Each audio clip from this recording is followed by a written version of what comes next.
Hello বন্ধুরা, আপনি কি এমন একটি জীবনযাপন পছন্দ করবেন যেখানে নিত্যদিনে আপনাকে একবার হলেও এমন খাড়া সিঁড়ি পথ দিয়ে হয়তো শহরের বাইরে অথবা স্কুল কলেজ নয়তো কাজের উদ্দেশ্যে এক জায়গা থেকে আরেক জায়গা যাতায়াত করতে এমন ভয়ঙ্কর পথ পাড়ি দিতে হবে? হ্যাঁ, সিয়ান প্রদেশের প্রত্যন্ত এই গ্রামীণ বাসিন্দাদের প্রায় 800 মিটারের এই ভয়ঙ্কর খাড়া সিঁড়ি পথ বেয়ে তাদের নিত্যদিনের কাজ করতে যেতে হয়। এখানকার মানুষের এই পথ পাড়ি দেওয়া যেন প্রত্যেক দিনের রুটিন। তাই একবার ভেবে দেখুন সেখানকার স্কুল পড়ুয়া বাচ্চাদের জন্য এই পথটা কতটা ভয়ঙ্কর। তাই বেশ কিছু জন হয়তো স্কুল বা হোস্টেল থেকে সাপ্তাহিক ছুটিতে না হয় বেশ কয়েক সপ্তাহ পেরিয়ে মাসের শেষে একবার বাড়ি ফিরে যায়। এই রীতি প্রায় 200 বছরের চাইতেও বেশি। এই সিঁড়ি পথ দিয়ে যাতায়াত ব্যবস্থা কিন্তু এখনো প্রচলন আছে। তবে পাহাড়ের চূড়ায় বসবাসীদের জন্য এই পথ পাড়ি দেওয়া বেশ কঠিন কাজ মনে না হলেও প্রায় প্রত্যেকটি পদক্ষেপ এই সিঁড়ি বেয়ে ওঠানামা করার মাঝে কিন্তু লুকিয়ে আছে 1 মিনিটের ব্যবধানে মৃত্যুপাত। সমুদ্রপৃষ্ঠ থেকে প্রায় 2600 ফুট উচ্চতার চাইতেও বেশি এমন কিছু জায়গা আছে যেখানে পাড়ি দেওয়া অত্যন্ত ঝুঁকিপূর্ণ। তবে কিছু তথ্য থেকে জানা যায় এমন ভয়ঙ্কর জায়গায় বসবাসের জন্য বেছে নেওয়ার একটা অন্যতম কারণ হলো তাদের পূর্বপুরুষরা বিপদের হাত থেকে রক্ষা পেতে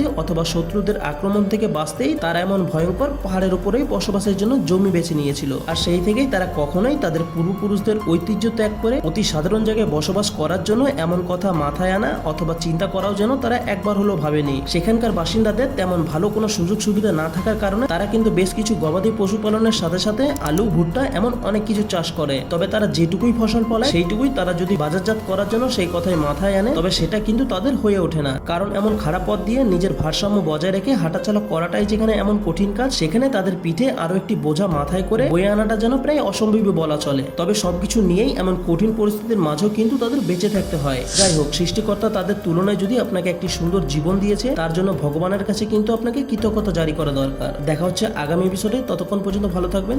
ধন্যবাদ।